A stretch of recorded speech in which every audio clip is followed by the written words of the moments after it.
Hi. Hi. You have now been here 3 weeks? 3 weeks, yeah. 3 weeks in Bosque Village. Where do you come from? Who are you? And why are you here? Well, I'm Rebecca.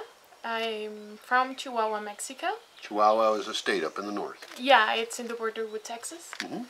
And I started a 3-month journey around Mexico as a workaway. So I came here as a volunteer. Mm-hmm. And I know I wanted to learn about the project and support the activities that you are running here. So that's how I came here. Yeah, I get a lot of applications on Workaway and a bunch of other sites for people who want to come as volunteers. I almost always say no. That's because I can't say yes to that many people. Yeah. But I said yes to you because you're a sustainable development engineer. I am, and thank you for saying yes. Yeah. And I just liked the other stuff. I think it was a good timing. Also, I like that you want to do videos, because that's a big thing. Essentially, she's being funded by donors. So when you donate to Bosque Village, people like Rebecca get to come here, and then we can do more videos and share more of the project with you. Yeah, well, we did a bunch of videos, mostly in Spanish because I'm Mexican, and a lot of your videos were in English. Right. So in order to get more audience from here, from Mexico, or Latin American audience, we needed to make the videos in Spanish. Yeah. And I'm now comfortable enough with my own Spanish that even though it's not perfect, I can get through. So we had some fun with that. So a lot of times I had to remind myself, okay, speak Spanish, you know. But we did the market day video. Because I like to show off the little towns around here, so that people don't have, like, a lot of people have stereotypes about Mexico. It's all dangerous and stuff, and it's like, it's awesome. It is so great. Did you like Erongaricuaro? I like it. I think that it's a really beautiful town. It's small, but it has a lot of people, diverse people, because there's people from another places, like foreigners. Yeah, living there. There's Europeans, there's Argentinians, Italians, gringos, of course. It's an unusual town. It is. It is actually, and it has a lot of activities doing there, like handcrafts, food, different kind of food. I think that it's a very impressive. For being a small city, I think that it has a lot of stuff to do. That's right. We went to that store where they sell locally made products, and you bought something for your mom. Yeah, I bought some tablecloths, and they were very beautiful. Yeah. Right. Yeah. So we've been busy. I mean, I feel like the 3 weeks have just zoomed right by. Yeah, well, we started, I arrived when there was the town festivities. So town party up in a nearby town. Yeah, and we attended those. For me, it was quite different to see all that many people coming from another parts, like people that are not living here anymore, and they came just for the parties. Yes, it's the people that live now up in California or Texas or Chicago, mostly California. These two towns nearest to the Bosque export a lot of labor up there. So for generations, people have been going up and working. Some of them have stayed there. And I made the joke with some of them, like, well, you're half gringo now. Yeah. Because they've spent, just like I spent almost half my adult life here, they've spent often their adult life up there. Yeah. And their kids now are gringos, and sometimes the kids come down to visit. Yeah. Yeah, there were a lot of people, and I actually asked someone that if there was like more crowded during Christmas time or during the parties, and that person explained me that during the parties it's when most of the people come and visit. Yeah. So it's a huge thing. Yep, and they're loud, and we saw basketball. Basketball's really popular here for some unknown reason. Yeah. Well, my 30 is that because there's a lot of people that it's going to the States, so maybe they brought basketball here. Right. And people started going up to the States way back in the Bracero program in the 20s. Yeah. So there's been a long time with this cultural interchange. Of course, for me as a foreigner, I like that there's this connection with the United States. It makes me feel a little bit more comfortable. And of course, it's an economic opportunity for people here. Yeah. And as you look at sustainable development and everything, I mean, we've chatted a lot about related issues, and we've looked at where money comes into these towns, and how we can develop local economy here better, in the Bosque and in the local communities. Yeah, well, you have this different income that they maybe cannot have in here, so it's a way to increase the economic development of the city, of course. Yeah. And what else? Well, we did like 3 Market Tuesdays. Yep, we went Like to in Erongaricuaro three times. 3 weeks. On the first one, we ran into a pregnant couple that I met in the previous city that I was, and we made an interview with them.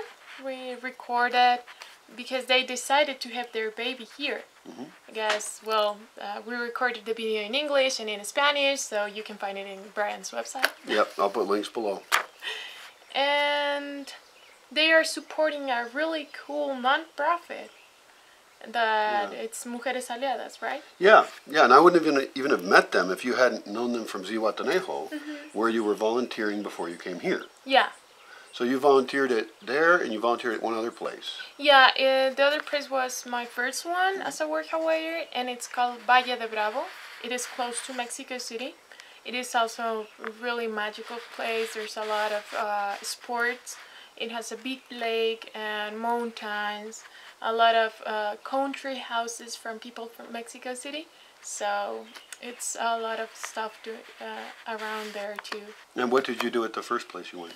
I went to an organic farm, and I helped them doing like some activities like the farming stuff. And then I went to Zihuatanejo. At the first place in Valle de Bravo, I stayed only 10 days. Then I stayed a month in Zihuatanejo, where I was working with a vegan chef, and during a surfing competition. That is. Right, and this is like the second time they've done the surfing thing, or? No, they have been doing it for 5 years. Oh, really? 5 years. Yeah. So it's this big surfing event down the coast.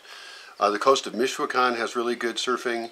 One state over is where Zihuatanejo is, and that's where this big surfing competition was. That was in La Saladita. La Saladita, which is just a taxi ride out of Zihuatanejo. And there's other places. El Rancho maybe is the same place? Yeah, El Rancho, it's very close. There's also a surfing spot. And yeah, like the whole coast of Guerrero, like Zihuatanejo, La Saladita, El Rancho, they have a lot of surfing spots. Right. And a lot of people from different parts of the world come here just to experience this, it's the like waves. a worldwide surfing event. Yeah. And then the couple was from Troncones, which is just another town up. Yeah. And so they came up here to have their baby because of this amazing program at Mujeres Aliadas. So watch those videos. And then I'm more familiar with the Michoacan coast because I'm from Michoacan now. Or, yeah, this is my home now, I guess. And I love little towns, and I've written a review on every place along the Michoacan coast and why I think it's good for what thing, because I want to take groups of people down there. There's some bays that are really great for swimming in, that are very safe, and just beautiful, very different than the climate up here. Yeah. It's too hot for me, but I think January, February. Yeah, it's pretty warm. Well, I stayed all May there. Oh, May's hot. And it was very warm, but supposedly it's warmer like June, July. Right. Because with the rain, you know, it's the heat on the soil starts to come humid. up. It's humid. Yeah. Yeah, humid heat, I can't handle it. I don't want to do it. Yeah. So it's a rough time to go during the summer. Even people from Zihuatanejo told me that it's super warm. Right. But I think that I went on a really nice date, so I enjoyed a lot my time there. Right. So you're up here in May. You've been here in May. Yeah. The days are hot if you're walking in the sun. And a couple times we've been out walking in the sun. It's too hot. Yeah. But the nights are not as cold as they are in the winter. So were you comfortable? I was comfortable, and I am more used to this kind of weather because in Chihuahua it's kind of a desert, so it works like that. You have like a strong sun rays during the day, and it's pretty hot, and then during the night it's quite chilly, cool. It's cooler. Right. So yeah, I am more used to this weather rather than the humid, warm. Yeah. Right. So you came here. What surprised you when you arrived? That this was pretty lonely. Yes. She's coming when there's only one other person here, me, and the dogs. And you saw these pictures online of all these people doing stuff. But I say on my profile, I think that there might be people here and there might not be. Yeah, you said that, but I didn't know for sure if there are more people here or not. And yes, as you said, looking the pictures, you can imagine there's much more people running here. But it was really cool. My overall experience was amazing. And I think that this is the most diverse project that I have worked on, because you have just a lot of activities to do here. Yeah, I'm trying to do so much, it's overwhelming. I mean, we've had a hard time knowing what to focus on sometimes. I often have that problem. I think we've done great, though. I mean, I'm a confused and scattered guy at times because I have all these goals. I do want to be able to host more people. And so it's a financial issue, really, because I get so many people who want to come as volunteers. I think the solution for that is to show what I offer better, so that I have more people come and pay and know why they're paying, what they're contributing to. Also, people can crowdfund their experience. And if I get enough donations, then I can have 6 to 10 people here again. And that changes the vibe. You still have plenty of space, of course, to be alone when you want to be. But not everybody would want what you've had. I mean, some people are hypersocial and they really want a more active environment. But we were still busy. And actually we met with people. Yeah, we visited some of your friends. We went to the parties. We had a lot of activities like out of the bosque. I think that we spent more time out of the bosque than here in the bosque. Yeah. But even though I enjoyed my time in here, I mean, I have been here for 3 weeks now, and as far as I can say, like, the accommodation is incredible. I love the place where I stayed. It has this huge window when you can see you can get the first sun rays in the morning, and it's so beautiful. I don't know, it might not be for everyone, because I also had some little visitors, like I had 2 spiders and a scorpion. Yeah, that I needed to take away from before sleeping. Kicked out of the house. Yeah, and then I had 2 bats. 2 bats. Yeah, but they came in and went out by themselves. But I mean, I think that that's a reminder that you are in a forest. Yeah, and I'm trying to increase the amount of wildlife here. Yeah. So there's kind of this struggle between wanting to not have animals living with you in your house and then trying to increase the total amount of wildlife. A lot of that will be solved with better architecture, so better buildings that are sealed better, because I want to live in nature, but I don't actually want it in my bed, you know, or flying over me at night. So. Yeah, with the bats, I was pretty nervous because they just fly in circles around the lot, and But I mean, I'm alive. So, and did you feel safe? Yeah, I did. Okay. Whether we were in town or here. Absolutely. Okay, great. Yeah, I've never felt nervous. People here is really nice, and well, people knows you, so when I show up with you, they recognize me. And then yesterday I came back from the market by myself, and I ran into this woman that he said hi. He remembered me from being with Brian, and so they're super friendly people in here. Yeah, and I'm very well known around here. People watch these videos. Hi, people of Eronga. And that's a strange thing that so many people know who I am. Yeah. But it actually does make us more secure. Because I've got a lot of people watching out for me. I've got a lot of fans. And I think the people here are just inherently friendly. Yeah, it is. It is amazing. I mean, I'm also coming from a place that it has a bad reputation, like Chihuahua, with all the insecurities. Yeah. But I think that everywhere in the world you need to take care of yourself and just be careful with what you're doing, and you will be fine. Yeah. Be nice to people, be honest with people. And we weren't out going to bars at night and stuff. No. And the party we went to, we were out at night, I think one night. But it's a party. Everybody's just having a good time. Yeah, and it's not, because maybe people doesn't understand the context of these parties. It's like this festivity of people thinking or being grateful from the saints of the city. So they have like ceremonies, Catholic ceremonies, and they're doing it like in a very religious way. It's not like a crazy party. Right. It's not like some big drinking fest, although there is a lot of drinking. And there's a lot of kids running around. Yeah, very it's family friendly.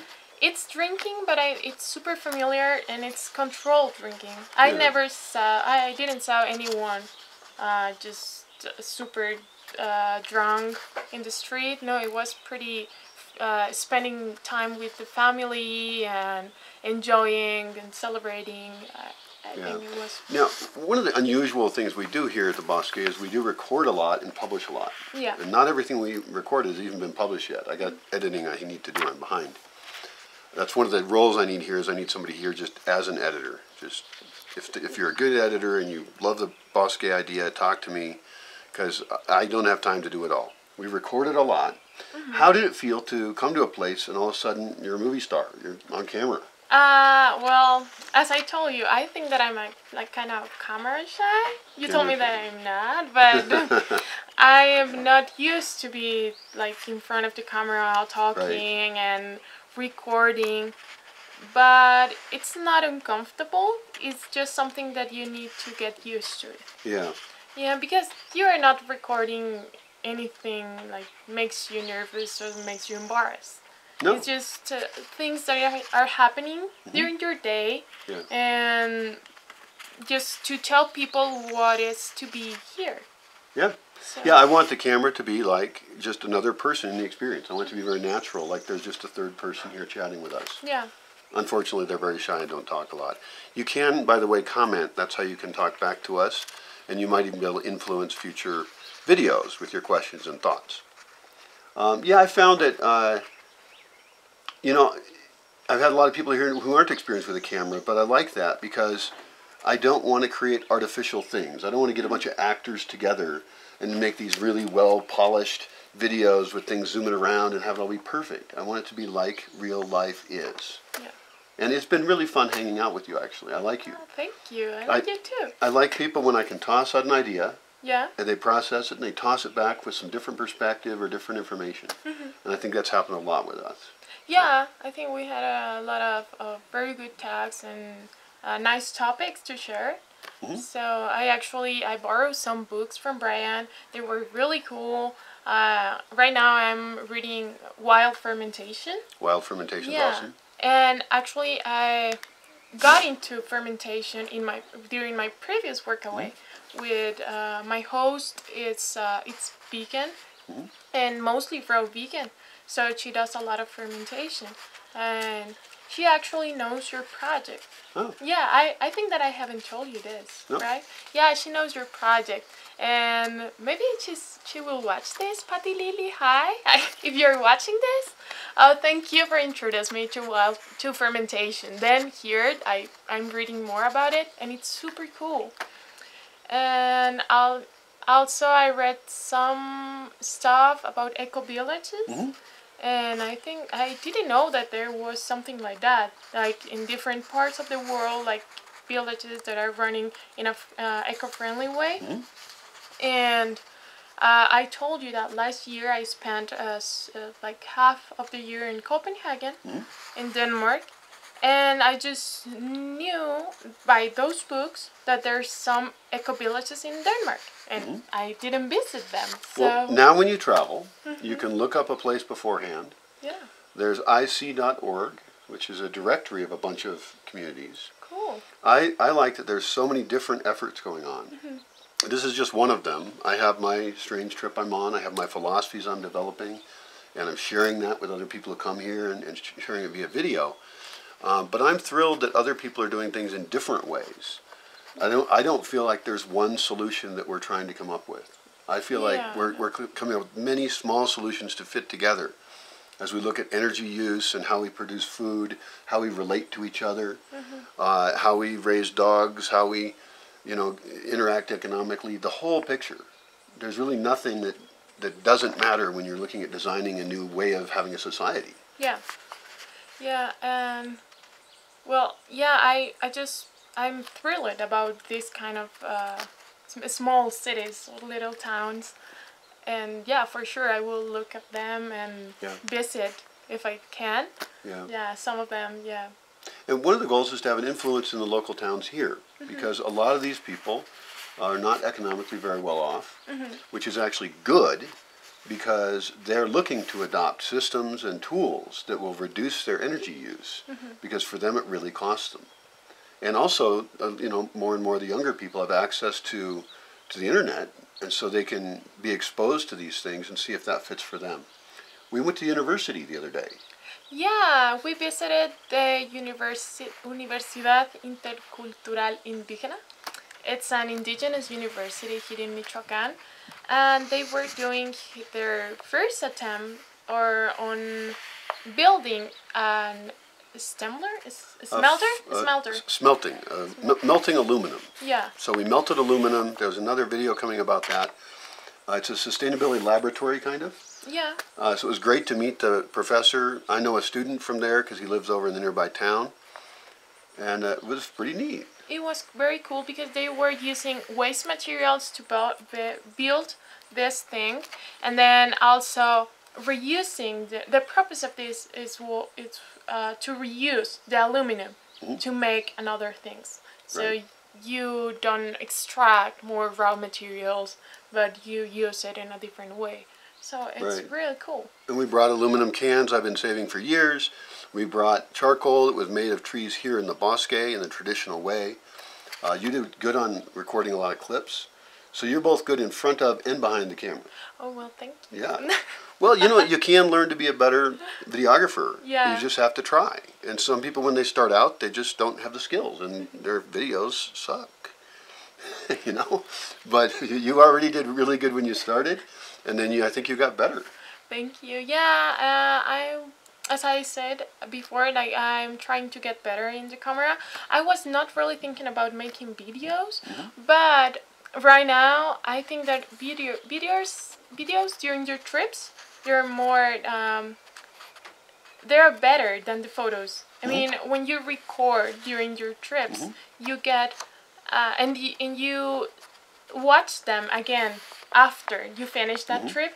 You feel better if you are just passing by photos. Yeah. So I think that it's you have better memories from videos than from photos. Yeah. And it's good that I have been learning. Yeah, and in this case, I mean, you can even help this project out and other projects. As you travel, you can be sharing your values, you can be sharing your vision, and I think that's going to help a lot of people.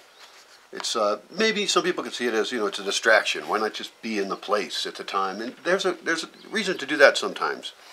But for me, I'm interested in kind of almost a hyper form of awareness in my travel. So even locally here in Michoacan, if I'm going to go to a small town, I'm going to look for what's most interesting there. And I'm going to look to talk to people who are interesting. And if they're okay with it, I want to record. Yeah, well, I think that as all the things in the world, it's about to have a balance.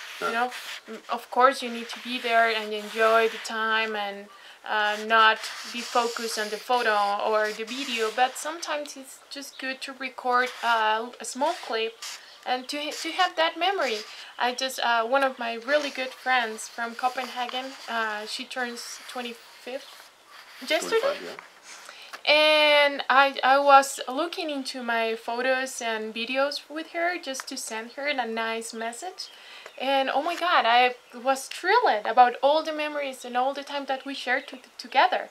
Yeah. And I only remember it, and she only remembered it because I shared the videos with her.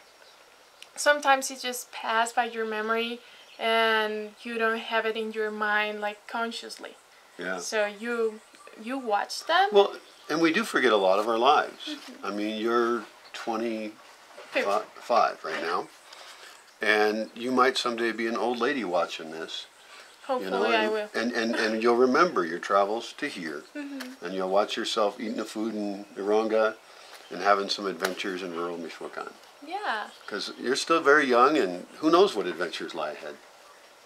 True that, yeah, and I will remember this on a spectacular, yeah, experience. Really, one of the things that I'm more curious about was to the off-grid living, and I just think that because here you don't have like the electricity, it's just the one that comes from the sun and then the water from the rain, and that's all. You don't have any more, and I think that.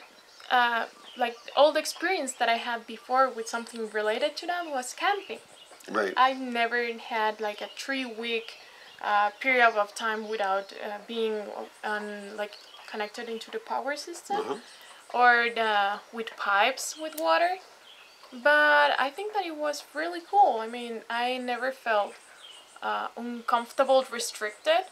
Of course, you need to be careful and conscious about the scarcity of resources. But that's the way that you need to live. Yeah, and that is the goal. How can we live comfortably with far less resources? And a lot of people think if they're going to live with less, they're going to be giving up so much. Yeah. But in a lot of ways, living in a simpler way is happier, and you have more time. It's more comfortable. Now, the Bosque is still not totally comfortable. She's tougher than the average person. But, like, if you're really finicky, don't come here. But I want to make things better and improve and have more comfortable places and warmer places at night. And I do want to get more light and everything. But it is impressive how you can have a group of people living here with so little. I mean, this place uses probably 2% of the electricity that a normal house in Seattle uses. Yeah, and I think that the thing that impressed me the most when I arrived was the no refrigeration. Right. Like, you don't have a fridge. Right. And for me, it was like, okay, how I'm gonna cook? Because then I need to finish everything or toss it. But no, actually, it preserves really good. I mean, you can eat like for 3 days without putting the stuff in the refrigerator. And yeah, I cooked lentils, rice, vegetables, texturized soy meat. I don't know what else. That's right, you're vegetarian. Yeah, I am vegetarian. And so that makes it easier also to live without refrigeration. And I have a lot of vegetarians come through. That's never a problem in the Bosque. When we went to town, could you find things to eat? Yeah, it was really good. A lot of quesadillas. Actually, yesterday I changed a bit. And I went to this small restaurant that is near the church. You know? Oh yeah, that's a new place. In the alley, yeah. So in there I ate some ejotes that I don't know the name in English. Ejote is corn, right? No, it's beans. Beans. The green ones. Oh, green beans. Green String beans, probably. Yeah, well, I ate that. They had them to offer. Oh. So I just asked for something without meat. They offered me that with rice, beans, tortillas, homemade tortillas. I love homemade tortillas. And yeah, I never had any problem with it. Great. I'm glad to hear it. Well, anything else? I don't think so. Okay. Well, it's been an absolute pleasure having you here. Thank you. I wish I had 10 or 20 more people like you here and we could do more stuff. You're going to Europe for a while? Yeah, I'm visiting Europe with my family. Like, that's why I'm leaving. And I will be there for almost a month. I hope it will be a really nice trip. Okay. And you're going to then continue with your education at some point? Yeah, hopefully. I'm thinking about doing a master's degree. Master's degree? Yeah, I have some schools and programs that I'm looking for scholarship to fund me. But yeah, right now I'm just doing all my research and I'm interested on circular economy.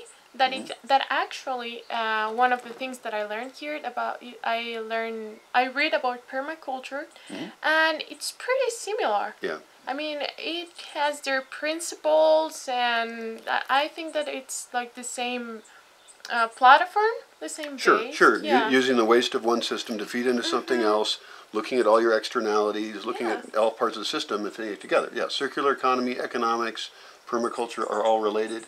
I think I showed you some videos I did with an economist.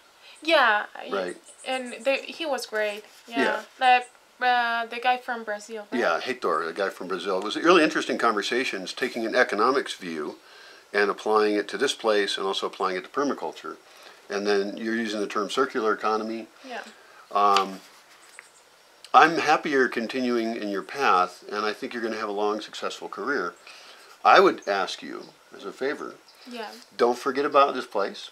I Have a fun time in Europe, but in the back of your head be wondering what kind of projects could happen in the Bosque Village that would be your dream project to do, that would be implementing your values and sustainable engineering, that could happen here, perhaps with the local towns.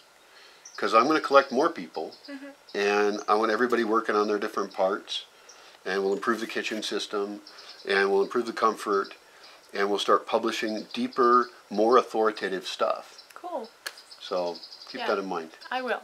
All right. Well, we'll see you. Thank you. Thank you. Bye. And thank you. Stay tuned. Hit like and subscribe, etc. And I want your ideas involved. This is not a project with just two people out in the forest. There's a lot of people in this little box called a camera. You're one of them. So get in there and start building a better world with us or in your own life.